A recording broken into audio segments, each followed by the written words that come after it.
Donc bonjour mes frères et sœurs, et nous allons continuer ce matin nos partages, nos études dans l'épître de Jean.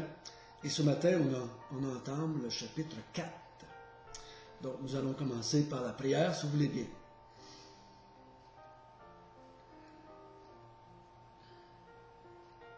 Notre Père du ciel,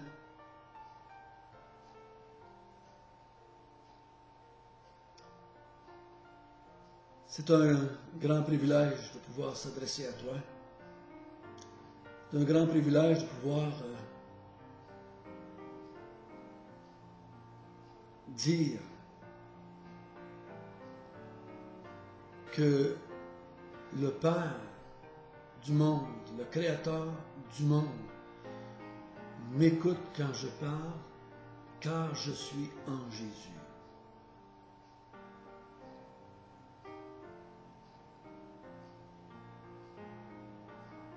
Et Seigneur, nous voulons que tu nous apprennes de plus en plus de prier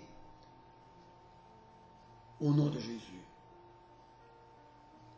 De comprendre qu'est-ce que ça veut dire de prier selon ce que tu nous as instruit. Si vous demandez quelque chose en mon nom, je le ferai.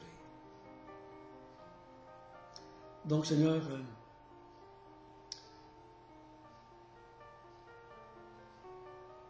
nous voulons prier en ton nom. Mais pour cela, nous devons comprendre qu'est-ce que tu veux, toi, qu'est-ce que tu es en train de faire, quel est ton plan, quelle est ton ambition, si je peux dire quand même, qu'est-ce que tu veux faire pour Dieu, pour le Père, afin qu'on puisse bien prier selon ce que toi, tu es en train de bâtir. Parce que nous demandons des choses au nom de grands privilèges. Et ce matin, nous allons voir encore je crois que des raisons pourquoi on a ce privilège-là, et qui nous a acquis ce privilège-là, comment ça nous a été acquis, et pourquoi est-ce qu'on peut avoir cette certitude que nous pouvons nous adresser à toi. Parce que ta parole nous dit que la prière de l'infidèle est une abomination à tes yeux, mais que la prière de tes enfants est une adoration presque, est une louange presque, parce que nous reconnaissons tes attributs en te priant. Guide-nous, Seigneur, par ton Esprit Saint. Amen. Donc, nous allons lire, si vous voulez bien, chapitre 4, verset 1. Bien-aimés, n'ajoutez pas foi à tout esprit, mais éprouvez les esprits, pour savoir s'ils sont de Dieu. Car plusieurs faux prophètes sont venus dans le monde. Reconnaissez à ceci l'Esprit de Dieu. Tout esprit qui se déclare publiquement pour Jésus-Christ, venu en chair, est de Dieu. Et tout esprit qui ne se déclare pas publiquement pour Jésus n'est pas de Dieu. C'est celui de l'Antéchrist, dont vous avez appris la venue, et qui maintenant est déjà dans le monde. Vous, petits enfants, vous êtes de Dieu, et vous les avez vaincus, parce que celui qui est en vous est plus grand que celui qui est dans le monde. Eux, ils sont du monde. C'est pourquoi ils parlent d'après le monde, et le monde les écoute. Nous sommes de Dieu. Celui qui connaît Dieu nous écoute.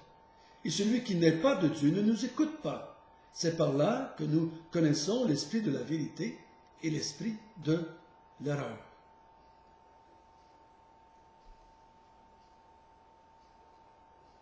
Donc, Jean, ici, à cause de ce qui se passe dans l'Église, à cause des troubles qu'il y a dans l'Église, à cause de ces antéchrists qui sont là, dans l'Église, de ces gens qui disent qu'ils sont dans la lumière, mais qui vivent dans les ténèbres, de ces gens qui ont de la misère à confesser Jésus-Christ, comme étant le Christ, le Fils de Dieu, et tout cela, Jean dit, vous devez apprendre à discerner, vous devez discerner les esprits.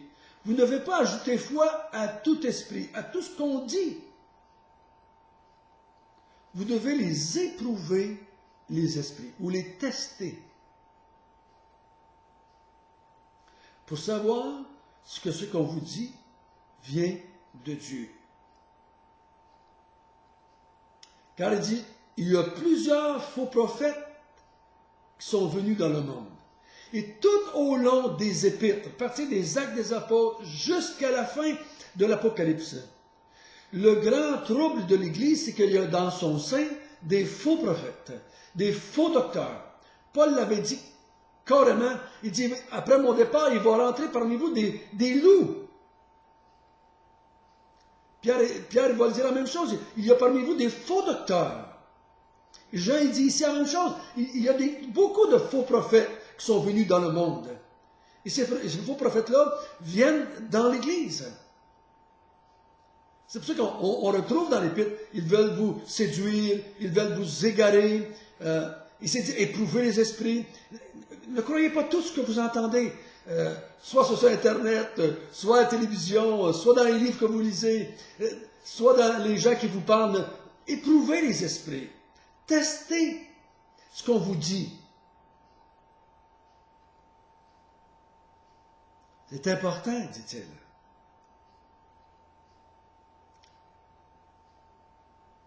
Et ce matin, j'ai intitulé le partage « Nous sommes de Dieu ». Nous pouvons éprouver les esprits, mais en éprouvant les esprits, on devrait tout de même s'éprouver soi-même et voir en nous les tests. Si on teste les esprits qui sont autour de nous, en même temps, on devrait être capable de voir si nous, on est en Dieu. Mais Jean ici déclare aux chrétiens, nous sommes en Dieu. Parce qu'il voit trois choses qu'on va voir ensemble qui lui dit, à Jean, que les enfants de Dieu, à qui lui s'adresse, sont en Dieu. Nous sommes de Dieu. Trois raisons.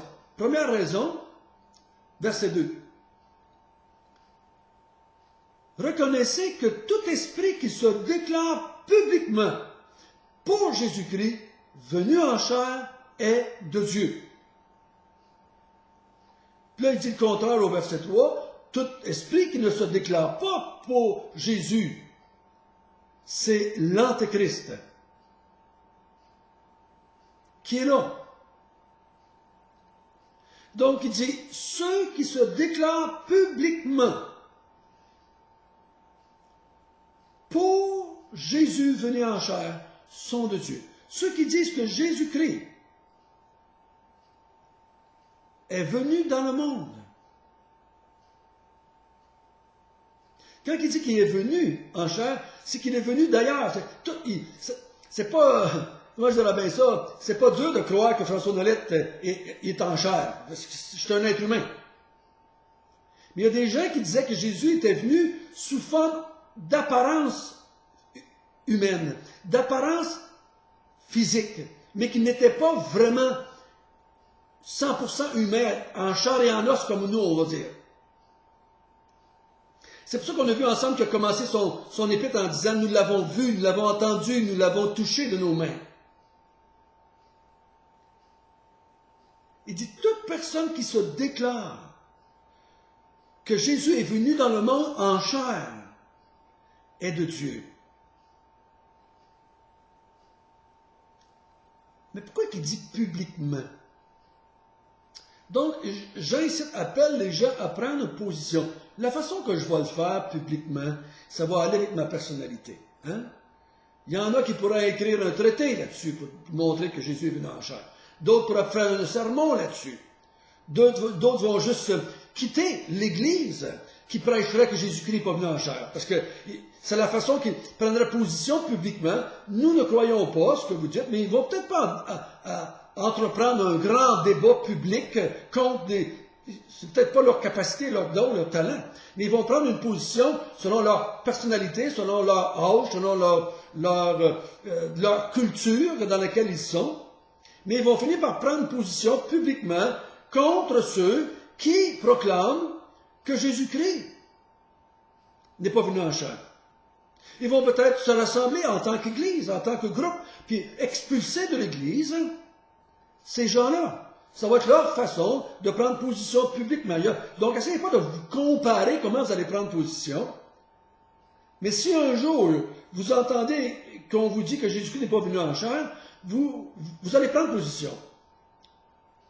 Parce que nous croyons que Jésus-Christ est venu en chair. En chair humaine, complètement humaine. Parce que s'il n'était pas complètement humain, il ne peut pas prendre la place des humains sur la croix. Il devait devenir homme, complètement homme, pour pouvoir sauver les hommes. Ça, c'est la première vérité. Ceux qui croient que Jésus-Christ est venu en chair et qui prennent position publiquement sont de Dieu. Ceux qui ne le font pas sont du monde. Et ils sont dans le camp de l'Antéchrist. Deuxièmement, verset 3. Excusez, 4. Vous, petits-enfants, vous êtes de Dieu. Et vous les avez vaincus. Donc, pour moi, ce que le texte dit ici, ceux qui sont de Dieu ont vaincu. Qui ont-ils vaincu? Ils ont vaincu les faux prophètes. Ils ont vaincu l'Antéchrist qui est là, qui est dans le monde. On ne va pas entreprendre un grand débat comme comment ça se fait. Mais l'Antéchrist, c'est des gens qui prennent part, qui sont contre Christ, qui vont contre ce que Jésus-Christ a dit de lui-même. Il dit, vous les avez vaincus. Nous les avons vaincus. Et aussi longtemps que nous repoussons ces gens-là, ces gens qui viennent parler contre Christ. Ici, ils disent qu'ils ne sont pas venus en chair. Ailleurs, ils disent qu'ils n'étaient pas le Christ. Ailleurs, ils vont dire qu'ils ne sont pas le Fils de Dieu. Mais aussi longtemps que je repousse ceux qui vont contre Christ, qui vont prendre position contre Jésus-Christ, qui vont enseigner contre ce que Jésus-Christ a dit de lui-même et de son œuvre qu'il a accomplie, je peux dire, je les ai vaincus. Je les ai vaincus. Combien il y a de mouvements évangéliques aujourd'hui dans le monde qui vont dire que Jésus-Christ, c'est pas vraiment Dieu. Il a parlé de la part de Dieu. D'autres disent, ah ouais, mais il n'a pas vraiment fait des miracles. C'est ses disciples qui disent ça. Puis là, ils vont changer l'enseignement que Jésus-Christ a fait à son propre sujet. C'est pour ça qu'il va dire lui-même, si vous ne croyez pas qui je suis, vous mourrez dans vos péchés. Donc c'est important ça. Mais il dit, comment est-ce que je vais les vaincre? Ce n'est pas par ma volonté que je vais les vaincre. Il dit, parce que celui qui est en vous est plus grand que celui qui est dans le monde. Donc le monde, l'Antéchrist, les faux prophètes vont venir pour vouloir m'influencer, me séduire, m'égarer, m'emmener à renier le Christ d'une façon quelconque.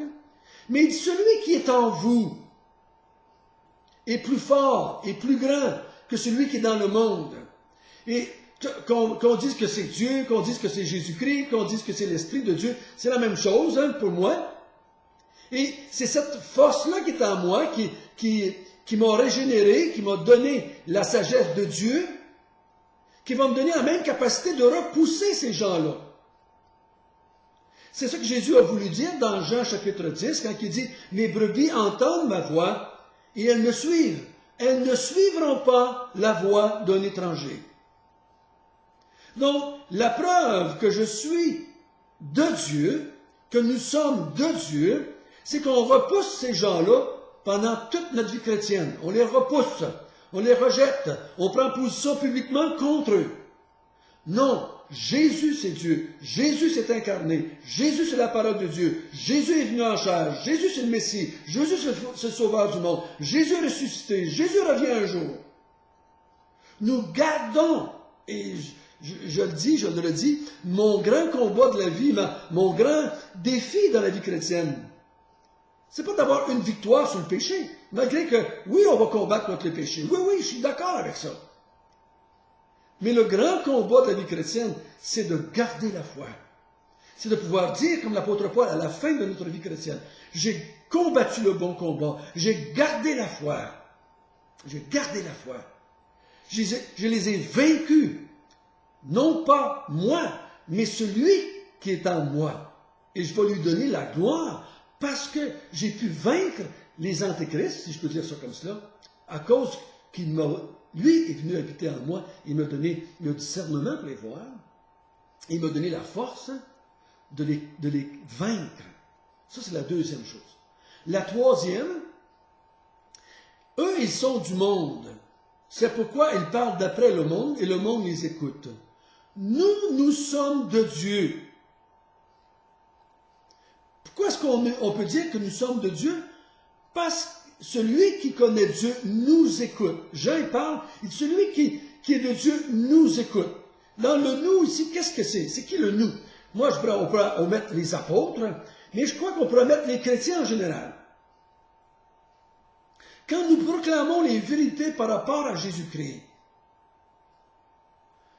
ceux qui sont de Dieu nous écoutent. Ceux qui ne sont pas de Dieu ne nous écoutent pas. Ceux qui sont du monde vont écouter les faux prophètes, finalement ils vont quitter. Ils vont finalement écouter les antéchrists, les hérétiques. Ils vont partir avec eux autres. Voyez-vous comment c'est fort? Celui qui est en nous est plus fort que celui qui est dans le monde.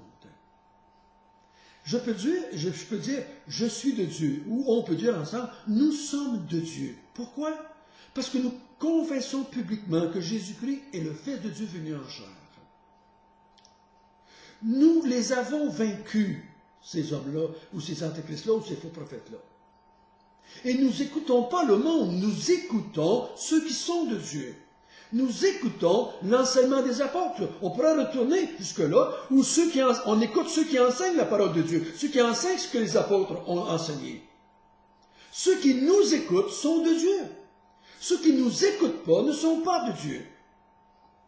Donc, tant que nous écoutons ceux qui sont de Dieu, là où je parle, nous écoutons ce qu'ils enseignent par rapport à Jésus-Christ. Je ne suis pas en train de dire qu'on doit écouter tout ce qu'ils disent par rapport à n'importe quoi. À toutes sortes de choses dans nos églises, de fonctionnement, de ci, de ça, de constitution, de membership, de toutes sortes de choses dans nos églises, qui ne sont pas des absolus que je dois croire. Mais quand ils enseignent par rapport à Jésus-Christ, je vais les suivre, parce qu'ils sont de Dieu, comme je suis de Dieu. Et celui qui est en eux et celui qui est en moi nous donne la grâce de vaincre les faux prophètes. Nous sommes de Dieu, frères et sœurs. Nous sommes de Dieu. Et pas à cause qu'on réussit à être plus saints que les gens, mais à cause que nous gardons la foi par rapport à Jésus-Christ, que nous n'écoutons pas le monde qui veut abaisser Jésus-Christ à notre niveau, qui veut en faire un bon gars, qui est juste venu nous montrer comment aimer les pauvres, comment faire du bien autour de nous. Il est juste venu nous montrer qu'il faut nous aimer. Finalement, Dieu est bon, puis on va tout aller au ciel. Puis, il change la vérité en mensonge. Et ils prennent le mensonge, puis en font une vérité. C'est pour ça qu'il est tellement important, frères et sœurs, de bien connaître la personne de Jésus-Christ et son œuvre. Parce que plus je vais les connaître, plus je vais pouvoir discerner les esprits. Plus je vais pouvoir les éprouver. Il va dire, oui, c'est que ça paraît donc beau ce qu'ils font. Oh, que ça paraît. Moi, je vois des grands hommes de mouvements religieux, là. Quand tu regardes leur vie, puis tu les écoutes parler, c'est donc bien beau ce qu'ils disent. C'est donc, ça semble donc humain, c'est donc touchant ce qu'ils font. Toute ces dons, cette générosité-là, cet oubli de soi-même. Tout ce qu'ils mettent en place pour enlever la misère dans le monde. Mais quand tu les écoutes parler de Jésus et de l'œuvre de Jésus, je suis obligé de prendre position publiquement contre eux et dire, ils ne sont pas de Dieu. Ils ne sont pas de Dieu. Ne jugez pas, premièrement, les gens par les œuvres qu'ils font dans le monde, je parle. de ce qu'on appelle les bonnes œuvres. Juger les gens, premièrement, par ce qu'ils croient au sujet de Jésus. Notre Père du ciel, merci. Merci que tu habites en nous. Merci que ton esprit habite en nous. Merci que le fait que tu es en nous, ça nous donne la victoire sur les faux prophètes. Ça nous donne la capacité de les vaincre. Ça nous donne la capacité d'avoir du discernement contre ces antéchrists-là et ces faux prophètes-là. Nous te donnons la gloire. Je te donne la gloire pour les 35 ans que j'ai vécu avec toi. Si je suis encore là, en train de prêcher ce que Jésus-Christ est et ce qu'il a fait, c'est parce que tu es en moi, parce que nous sommes de toi. Au nom de Jésus.